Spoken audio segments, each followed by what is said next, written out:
कि आपकी लाइफ में क्या आ रहा है।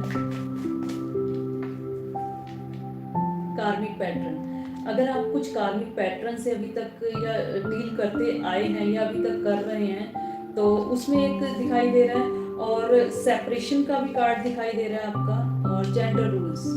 सेपरेशन का कार्ड ये इंडिकेट कर रहा है कि अभी आपका, अगर आप ट्विन फ्लेम जर्नी में हैं तो अभी आपका सेपरेशन दिखाई दे रहा है। जेंडर रूल्स ये इंडिकेट कर रहा है कास्ट इशू और कल्चर इश्यूज, इस तरह का कुछ हो सकता है। लेकिन एक डिवाइन टाइम अब आ रहा है आपके लिए सोल कॉन्ट्रैक्ट्स को पूरा करने के लिए। आपकी जर्नी में जो डिवाइन टाइम आ रहा है, अब आपको ट्रिगर किया जाएगा कि आपका सोल कॉन्ट्रैक्ट क्या है। आपको उस तरह की गाइडेंस दी जाएगी। अगर मान लो आपको बहुत गरीब बच्चे दिखाई दे रहे हैं, आपको लग रहा है कि मैं उनकी हेल्प करूं, और बचपन से ही आपको इस तरह का था, तो डेफिनेटली वही चीज आपको बार बार यूनिवर्स आपके सामने ला ला के रखेंगे कि आप अब इस पे फोकस कीजिए।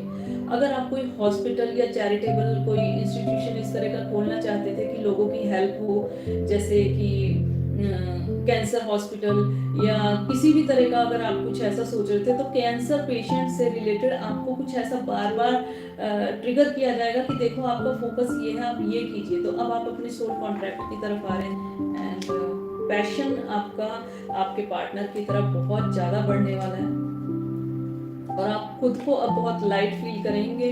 Gate to know each other, अब एक दूसरे के बारे में आपको जानने का मौका मिलेगा।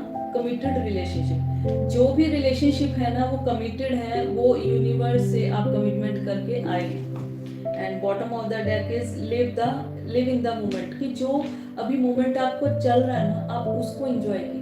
आप पास्ट को या फ्यूचर के बारे में मत सोचिए, जो अभी डिवाइन आपको दे रहा है ना उसके ऊपर आप फोकस कीजिए। बैलेंसिंग एनर्जीज, डेफिनेटली अब जैसे जब डिवाइन टाइम आए तो बैलेंस एनर्जी जब होती है, यिंग यांग एनर्जी जब बैलेंस होती है, तब ये डिवाइन टाइम आता है। तो आपको आपकी लाइफ में जो मैं सम अप करूं तो आ रहा है आपके लिए जो सोल कॉन्ट्रैक्ट को आपने पूरा करना है, ये कार्मिक रिलेशन को भी फेस करना है, क्योंकि जब तक आप उसको बैलेंस नहीं करेंगे तब तक आप आगे नहीं बढ़ सकते। तो मुझे तो ये लगता है कि जैसे कभी कभी कुछ लोग बोलते हैं ना कि हमारे पास ये दुख आया, ये चला जाएगा, ठीक है।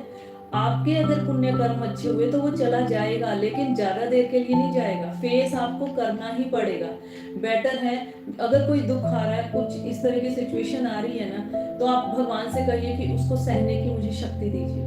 वो चीज आपके पास इसलिए आ रही है क्योंकि आप वो करके आए हैं। जब तक आप अपना बोया हुआ काट के खाएंगे नहीं ना, तब तक वो आपका पीछा करता रहेगा, ठीक है। तो ये मैनिफेस्ट करने की बजाय कि हमारे सारे दुख दूर हो जाएं, सारे दुख खत्म हो जाएं, आप ये मैनिफेस्ट कीजिए कि हम जल्दी से जल्दी अपने कर्मा रिलीज करें और डिवाइन की तरफ जाएं।